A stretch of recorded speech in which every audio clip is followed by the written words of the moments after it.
Terima kasih Tuan Speaker kerana memberi saya peluang untuk membahaskan cadangan pindaan yang penting ini. Sebelum saya bermula, adalah elok untuk saya menekankan bahawa undang-undang yang kami membahaskan di sini adalah undang-undang berunsur ataupun in the nature of preventive detention.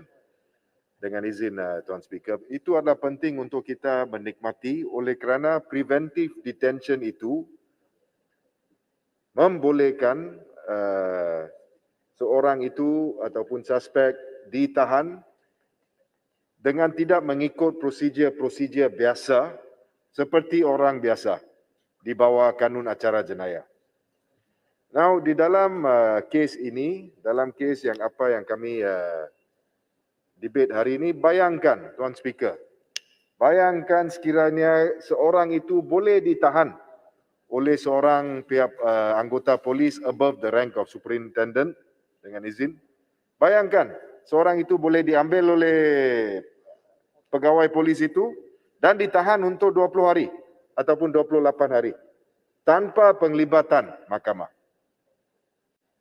Bukankah ini boleh disalahgunakan ataupun isn't this open to abuse? Itulah kebimbangan kami. Dan itulah kebimbangan yang genuine yang perlu ataupun tulen yang perlu diambil perhatian dan dipertimbangkan oleh pihak kementerian. Now, provisi ataupun peruntukan Seksyen 4 Perenggan 5 ini perlu dilanjutkan setiap 5 tahun di bawah Seksyen 411 SOSMA. Now, itulah yang kita membahas sekarang. Now, sekiranya Tuan Speaker, kita lihat kepada sejarah penafsiran peruntukan-peruntukan ini di mahkamah. Contohnya, untuk jamin di bawah Seksyen 13. Jamin telah pun ditafsirkan oleh salah satu mahkamah tinggi sebagai ataupun Seksyen 13 tersebut telah pun ditafsirkan ataupun interpreted as being unconstitutional. Oleh kerana adalah penting untuk mahkamah terlibat dalam proses jamin. Begitu juga dengan proses riman di sini.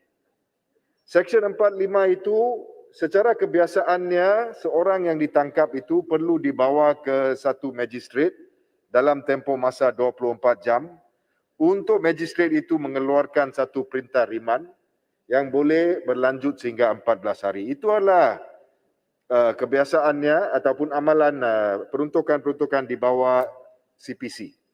Now, memandangkan keadaan tersebut, itu adalah rasionalnya adalah jelas.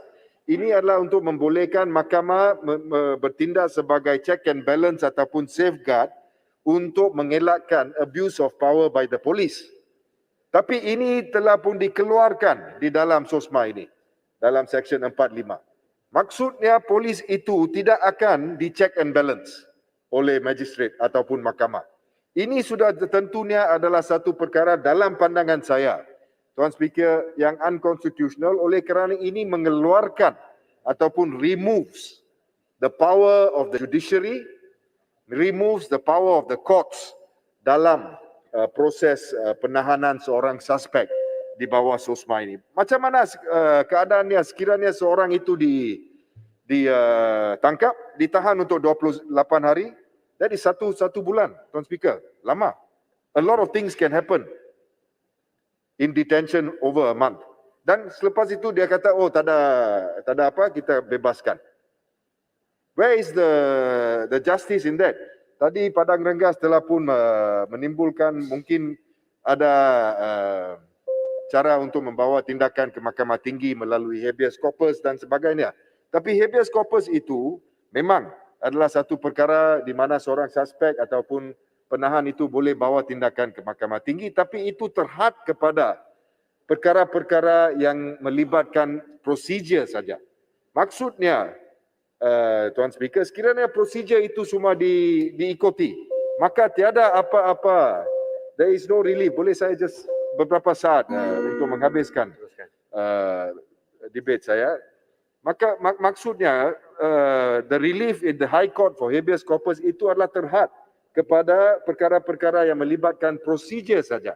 Maksudnya it is very limited for a person arrested under this provision to seek relief in the High Court.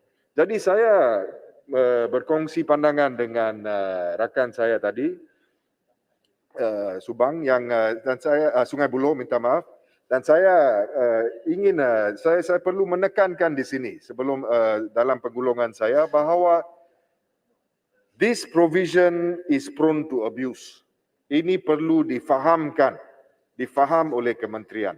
Sekiranya kementerian mempunyai kebimbangan bahawa terdapat unsur-unsur safety dan security dan sebagainya, mungkin satu tempo yang reasonable ataupun munasabah dapat dipertimbangkan oleh kementerian, seperti mungkin 48 sehingga 72 hari untuk seorang itu, 48 sehingga 72 jam untuk seorang yang ditahan itu dibawa ke magistrate. Instead of allowing 28 days. Now under the CPC, you have to bring him within 24 hours. If you are worried about security, okay, you can extend it to 48 hours perhaps. Maximum 72 hours. But there is no rationale, dengan izin Tuan Speaker, untuk melanjutkan untuk hampir sebulan. Jadi saya memohon, saya berucap terima kasih kepada Tuan Speaker.